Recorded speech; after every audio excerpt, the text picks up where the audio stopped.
The story of Cleopatra is a love story. We picture the legendary queen gliding into the room, her voice weaving a spell that captured the two most powerful men in Rome, Julius Caesar, Mark Antony. Her power, we're told, lay in her irresistible beauty, her dramatic flair, and her ultimate tragic end by the bite of an asp. This narrative, Cleopatra as the last doomed romantic queen, is the version history prefers to remember. But the truth is far more strategic. Cleopatra's true power wasn't beauty, it was knowledge, administration, and the mastery of at least 7 languages. She was the last Ptolemaic pharaoh to speak the Egyptian tongue, connecting her to the people in a way her Greek predecessors could not. Her court was not a stage for romance. It was a center of global intelligence, anchored by the most famous library in the ancient world, Alexandria. Her last stand was not fought on a battlefield, but in a ledger book. She understood that power flowed through money, not just muscle. The Ptolemaic kingdom controlled the most vital trade commodity in the Mediterranean, Egyptian grain, the food source that fed the entire Roman world. She was not just a queen, she was a CEO running the most valuable multinational corporation in antiquity, balancing currency, taxes, and trade routes. The intellectual arsenal. Her true arsenal was intellectual. She studied medicine, literature, and diplomacy, hosting scholars and relying on intellectual advisors.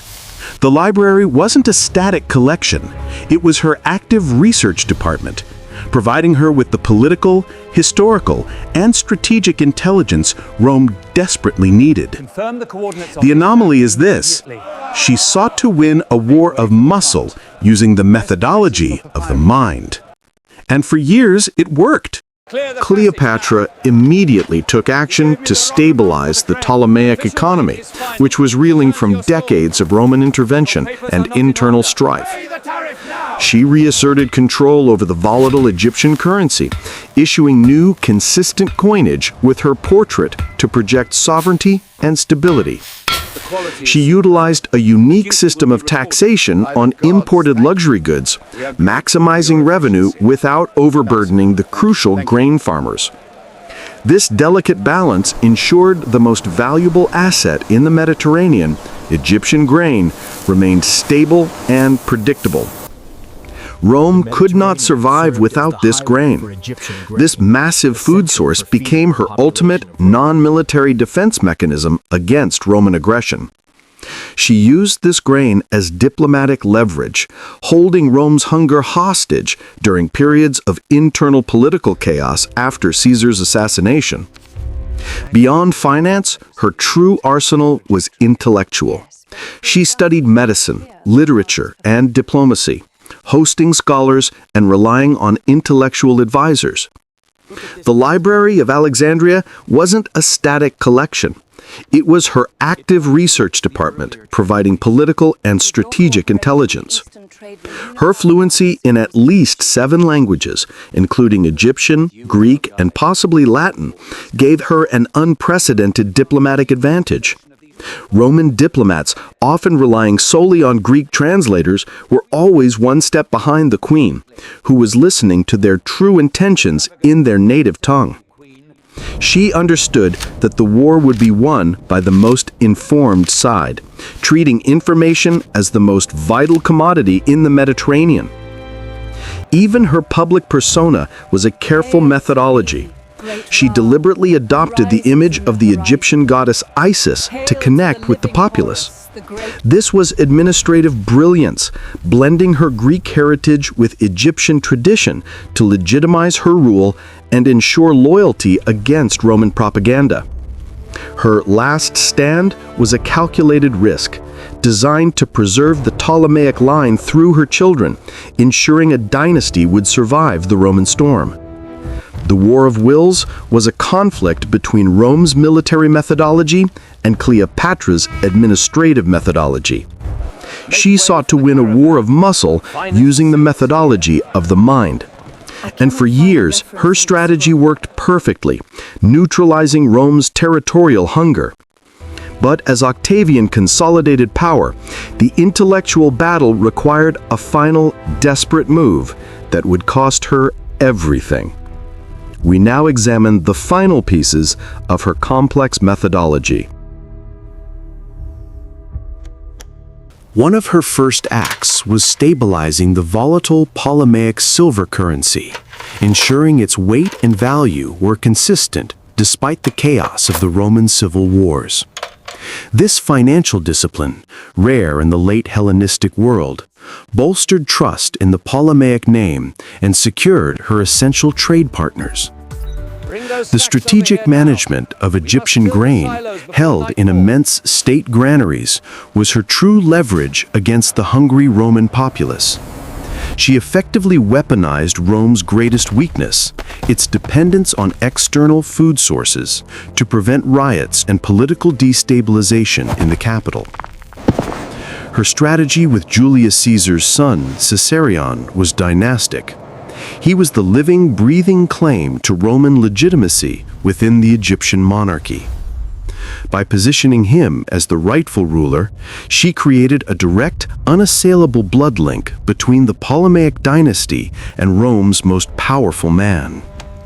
Her alliance with Antony was a logical, necessary strategic partnership, not just a fling. Antony controlled the Roman East, which bordered her kingdom. She funded his campaigns, supplied his armies, and provided the financial and logistical support required to maintain Rome's immense eastern flank. The library wasn't just for philosophical debate. Scholars provided her with sophisticated regional intelligence and political forecasts. Her network was global. She knew the shifting loyalties in Asia Minor and the financial health of Roman clients long before Octavian's messengers. Octavian understood this danger. He knew that to defeat Cleopatra, he had to neutralize her intellectual and administrative systems, not just her armies. His entire campaign was designed to distract Rome from her administrative power, focusing instead on her foreignness and her rumored excesses. He painted her as the temptress who had hypnotized the Roman hero Antony, shifting the war's focus from a territorial conquest to a defense of Roman morality. To ensure loyalty and maximize revenue, she personally signed numerous decrees, meticulously detailing tax exemptions and trade policies. These documents reveal a monarch obsessed with the tiny, controllable details of administrative methodology, a true bureaucratic genius. Her public persona as Isis, the goddess of fertility and sovereignty, was not mere display. It was a weapon of loyalty against foreign invasion. The greatest tragedy was the library. When Alexandria fell, the loss of knowledge was catastrophic, a deliberate act of intellectual conquest. But even here, her methodology prevailed. Much of the most critical Ptolemaic administrative and scientific knowledge was already duplicated and in circulation. Octavian was forced to adopt her sophisticated systems, her tax rolls, her coinage methodology, and her bureaucratic structures. The financial template that governed Roman Egypt for the next 3 centuries was not Roman. It was the sophisticated administrative machine refined by Cleopatra herself. Her final dramatic act was designed to deny Octavian the ultimate propaganda victory of parading her in chains. She lost the war for Egypt, but she won the cultural battle. Her death was the final, devastating move in her lifelong game of political chess. Cleopatra's greatest contribution was not a conquest, but a lasting, indispensable system that helped Rome govern its empire for centuries after her death. Egyptian methods of finance and engineering became permanently absorbed into the Roman statecraft.